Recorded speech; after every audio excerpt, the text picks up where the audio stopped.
konti lang kami. Parang ilang tables lang. Tapos lahat babae talaga. And pati speakers, lahat babae.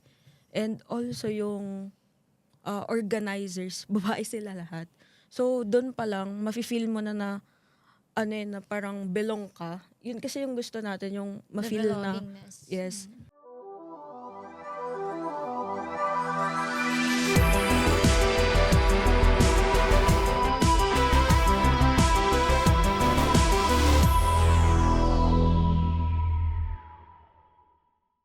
Hi, I'm RJ. So, welcome to the episode of Roll Up Tech Communities and Empowering the Next Generation for Women. So, I'm sorry I'm not wearing my headset right now. Ayan.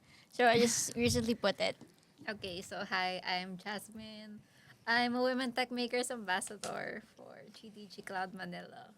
So, hi, my name is Sila Siadlawan, the founder and chief executive officer of AWS Learning Club Ligarda. Hi, I'm Uriel Alonso, the lead of AWS User Group Builders Philippines. Oh. So, so let's begin. Like, how do these tech communities, since you guys are currently in tech communities, right? Really the big ones. So, how do these communities foster collaboration in the tech industry? So, on my end, I think what describes our community is like we provide safe spaces, regardless of gender, actually. So, pero right now we actually encourage women to like speak in our events more, kasi until now, nasa underrepresented group pa rin within the tech community in women. So, I think it's important that we encourage women to like speak up more regardless on what they want to talk about. Yeah, that's Yeah. so true. Yes. Okay. I would like to agree on that part. One thing is I would like to acknowledge the AWS Build Her Plus, which she leads, because it's very helpful in our community, especially the bias between men and women.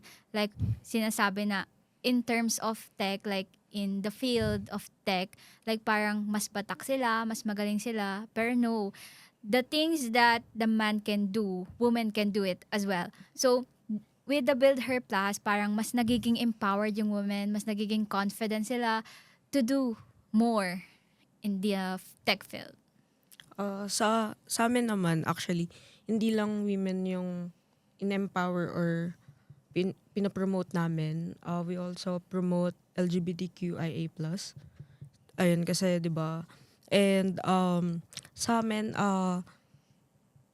actually this coming March, magkakaroon kami ng event and puro women speakers sila. So, ayun, I think one thing na nakaka-help sa or nakaka-support sa women is yun nga, through speakers din. Kasi bukod sa napopromote, nagkakaroon din ng confidence yung students or yung mga uma-attend the event na yun nga, women can do these things then. Yeah, that's so true. In my current tech community, so I'm from GitHub. So what we do is like we hold nationwide events, especially for students and other professionals out there that who wants to learn about community building. So from our recent events, most that I can see, there are a lot of women. So in different fields like Google Developer Clubs and in AWS and Microsoft Student Learn. So it's really nice seeing that since I've been instilled with the thought that tech is dominated by the men field. So for me to see women in the tech field, it really feels empowering because there are other out there that who's really working to the top in trying to help the community be much more bigger and has a wider reach, not only just for men but also for women as well. So, like in your cases, like how do these tech communities in your tech communities support women? For GDG Cloud Manila, so every year every March, we have this event entitled International Women's Day. So, actually hindi siya like for ano yun globally yun eh. Pero parang kasi for women tech makers na event na IWD celebration. And we are actually being encouraged to organize these events kasi this events are actually like aimed to encourage women to speak up, have a platform, or this. Pero at the same time, this event is also open for allies. So, kasi parang it it allows. Oh, sorry. It gives it gives women like again it gives women a platform, and it also encourages it also like helps them remember na hindi sila nag-iisa. Yeah, that's so Yes. true. So yeah. So yun lang yung what I'm trying to say. So and with these events kasi parang yung mga nahihiyang umattend ng tech events. So parang ito yung like beginning ng pagiging nila tech event person journey. So parang na-encourage sila na mag-attend ng ganitong events kasi nga may kakilala sila na women then can help them like parang somehow mentor them para mag-advance sa tech career nila. And yeah, I think isa yun sa mga success story that I can share. So, on our club naman kasi is parang majority ng kinukuha ko as officer is women. Kasi parang, mas naniniwala ko in their capacity, like yung pag-time manage nila to do a simple task. Like parang nagagawa nila agad. And yung maganda dito is parang lahat ng hinihila ko or hinahatak sa club ko is parang kalahati nun is introvert. So when we talk about introvert, mga shy girl, like parang may self-doubt, tapos walang enough confidence to go out to their comfort zone. So parang as a woman myself and into leadership, so ako yung nagse-step up to encourage them na kung kaya ko, kaya nyo din. And then, nakakatuwa lang to witness their progress in terms of being their self, lalo na sa tech. Kasi when we talk about women kasi, hindi ka ganun parang ka-invested or yung Yeah, very passion. widespread. Yeah, yung passion in doing tech or in programming something like that. Kasi parang pag sinabing women, all the women or the girls do is do makeups, do shopping, do TikToks, post, take a selfie, something like that. And then parang suddenly it came up na lang out of nowhere na, oh, look at that. Shocks. Girl can do that too. Girl power, right? Yeah. Tapos parang, and then may kita nila, wow, ang ganda ng pamats nyo. Sino gumawa? Ah, si ano, ganyan. Tapos malalaman nila na babae pala. Tapos parang, something like parang, some of them na parang nasya-shock pa din na parang, wow, ang dami nyo. Tapos puro pala kayo babae, ganyan. Kasi parang, ang na-instilled kasi into their mind is that parang, like what you said kanina is parang, na overpowered yung Yes. mga women. Well, in fact, dapat hindi. Kasi lahat, I believe na everything can be learned talaga. Like parang lahat kayang matutunan. And if the woman has the passion or the drive to do or to learn something, lalo na pag sobrang eager ng woman, so kaya nilang gawin even if it's hard. Nothing is impossible talaga. Yeah, that's so true. I think tech started when women had an idea in mind. Yeah. So I think so. Reviewing the history, so I really noticed like there is a lot of women out there like who really did something that made an impact in the world we currently have right now in the tech industry. Because when they say tech industry, it's fast paced, it's intimidating, it's not something that a woman can do. But if you look at the past histories, oh wow, a woman did this. Yeah. Because imagine what the woman has in her brain. Like parang yung creative juices, yung ideas, grabe, umaapaw siya eh. So the only thing that the woman na need nilang gawin is to parang i-implement yon. Yeah. And ano rin, for me, women is more organized. And sobrang meticuloso nila sa details Yeah, I think talaga. we can attest As to that. in, Very OC. yeah. Very OC. Kaya ano rin, I think with these qualities, it proves na women can actually be a better leader. And ayun din yung pinapromote ng community namin and community nila is na uh, yung mga babaeng to, they lead. And bukod doon, we uh, ayun. Anyway, but yeah, ayun nga, with this community kasi, mapapatunayan na women can lead and also promote as well, 'di ba? So, um, tawag dito, kasi na, we promote inclusivity kasi sa tech. So, mostly kasi makikita mo na uma-attend sa meetups or events are guys, 'di ba? Kasi nga Yeah. male-dominated talaga yung field. And pero with these types of community, makaka-help siya na mag-encourage ng students or ng mga babae na umattend din sa ganitong event kasi marami rin sila mapupulot. And yung events naman natin is not just about tech. It's ano rin Empowerment. yeah, and actually leadership skills din. So, I think one way kasi dyan, well, I've kind of noticed na maraming women role models. Yeah.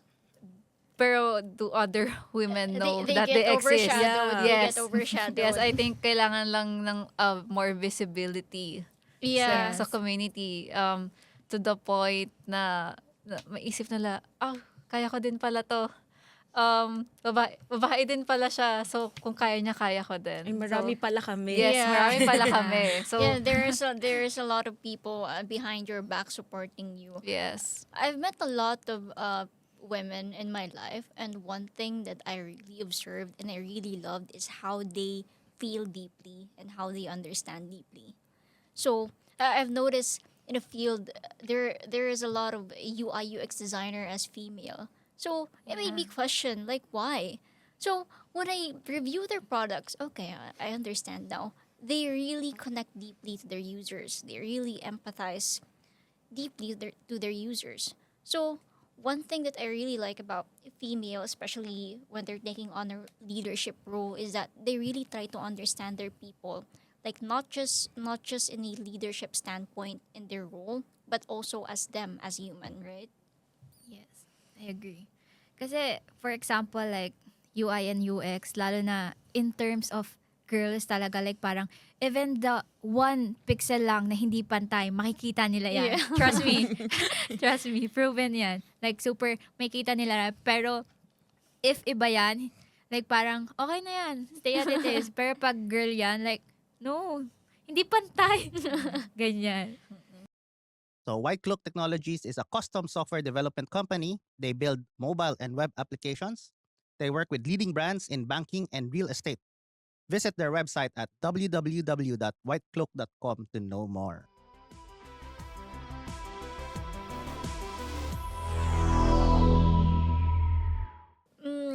I really wanted to know, like, have you ever been part of the initiative where you aim to increase like female representation in tech? On our end kasi, we're partners with Bill Hurst. So, in our club kasi parang binibridge namin siya to AWS Build Her Plus, and then si Build Her Plus na yung nag initiate ng mga events, programs for women and women at heart. On our end naman, since as a lead, wala pa. I mean, di man wala pa, pero as a lead kasi, ito yung balak namin, like, in the future, di ba? So, we aim, kasi, ganito, paano ba siya explain?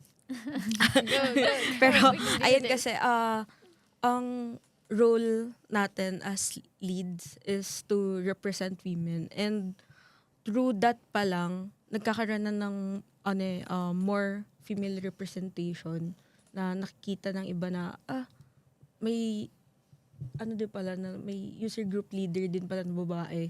Ganun. And ayun. And, I think, with that and also with events and ayun, so mas mas nag-increase yung female representation. And ayun nga, sabi nga ni Jasmine is yung visibility lang talaga yung kulang.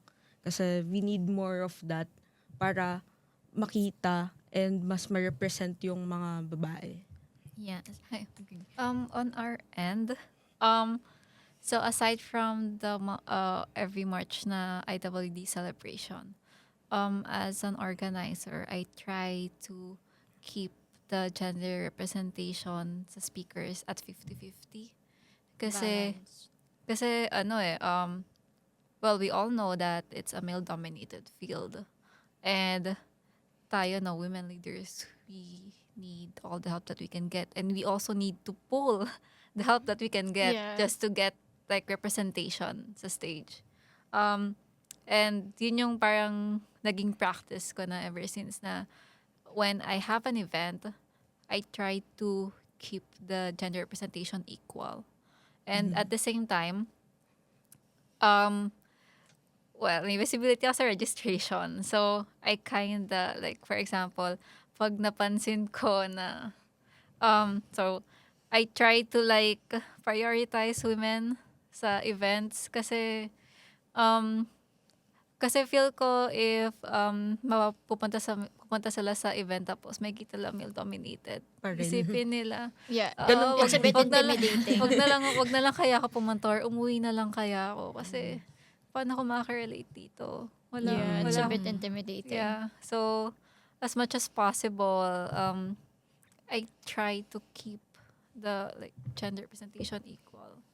Para lang para din open pa rin naman sa lahat. Pero para lang ma-encourage other women to attend our events. I think Yeah. may na-attendan ako last year, March din, na event. Tapos like, konti lang kami. Parang ilang tables lang. Tapos lahat babae talaga. And pati speakers, lahat babae. And also yung organizers, babae sila lahat. So doon pa lang, mafe-feel mo na ano yun, na parang belong ka. Yun kasi yung gusto natin, yung The ma-feel na, belongingness. yes. And nung that time, sobrang comfortable ako. Like, hindi, parang walang awkwardness or walang parang takot na ma-out of place or something. Kasi that time, puro babae. And kumbaga, nakaka-relate kami sa isa't isa. I think yun yung isa din yun sa factor. One thing na maganda sa community that we are in right now talaga is yung paano ka nila na motivate talaga. Kasi it's not just about us like let's just say na meron tayong passion and heart for leading. Let's just say na madami tayong kilalang women outside and inside our university, our work, and so that. But what if that women's like hindi ka ganun ka tech driven, hindi ganun ka compassionate as you. So parang the only thing that we can do talaga as a leader or as a woman lead is to encourage them para ma-motivate sila na parang like, wow, ang galing, nagagawa mo yan, try ko nga din. Kasi dun papasok yung pagiging intrigue nila into something na parang, ang angas naman yan, paano yan? And then suddenly, magugulat na lang tayo one day na little by little, dumadami na pala talaga tayo. Yeah. We've been fighting for our rights ever since. So we have this mindset that anything you can do, I can do better. Yes. Okay, siguro to wrap this up, so how do you address and combat unconscious bias within tech communities? I think this is a stigma that's still been ongoing right now. So everywhere, anywhere we go, so it's really something that we cannot avoid. But for me, in order for us to combat this, is that we really have to get all of the support that we can. So even in different communities, there's always going to be someone who's going to build something for women. And if we can get all of the help that we can with this for us women all together working together, then we can build something impactful. So it's just all about helping each other grow. So if you need a hand, I'll give you my hand. I'll reach out. So that's what we've been doing.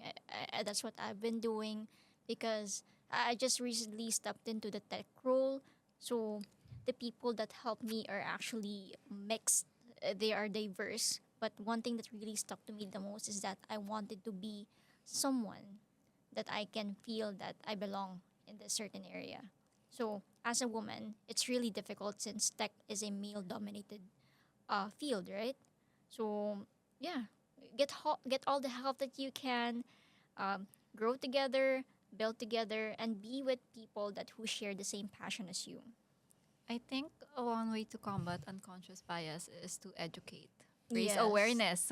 Kasi we've been talking about empowering women, pero are other people aware Yeah, that's so how true. underrepresented we are? And at the same time, I think it's also best if we provide safe spaces for women and actually for other people regardless of gender, wherein they're free to speak out or to tell other people how they feel. So parang just give them a platform on where they can share their sentiments on certain issues. We can't really please everyone talaga, especially men, to think the same way as we. So parang the only thing to solve this is to be yourself lang talaga. Like, to inspire as well. Kasi as much as possible na makaka-inspire ka into individual person, malaking impact yun sa life niya eh. Yeah. Imagine, yung impact nun sa kanya, and then doon na mag start kasi yung madami niyang questions na parang, kaya ko din, kaya ko to, ganyan. Doon na siya mamomotivate to do more talaga eh. Kasi even if madami kang nakakausap, nakakipag-communicate ka sa iba't ibang community, pero let's just say na parang minomotivate mo sila, pero hindi sila nai-inspire, parang Yeah.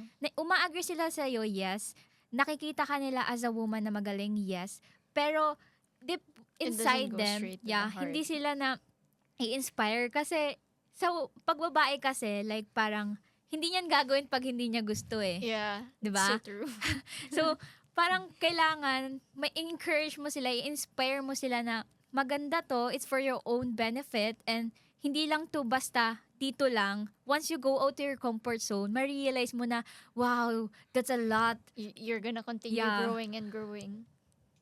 For me naman, I think aside from educate and inspire them, I think we should promote our communities kasi gusto rin nila makita kung saan ba sila pwede pumasok or kung ano pwede nilang salihan. And uh, aside from promoting our community, syempre, we should organize an event din or events, 'di ba? Wherein hindi lang sila matututo ng technical skills but they can also learn leadership skills, soft skills, and pwede rin sila na mag-network wherein marami silang makikilala na pwedeng makarelate sila or pwede silang makakilala ng someone na may makukuha silang knowledge din. And also, I think, um, aside from that, syempre, yung mismong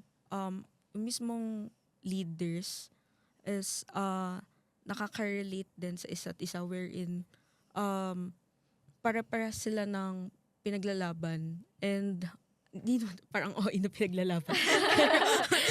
Pero yung advocacy, kumbaga, Yes. Yeah. ayan, that's one thing na gusto ko dun sa community ko right now kasi lahat kami pumasok dun kasi we want the same advocacy which is to represent women and other Yeah, that was such a very insightful talk. I think that's just about it. So thank you for listening to this Thank episode. you. Thank you, everyone.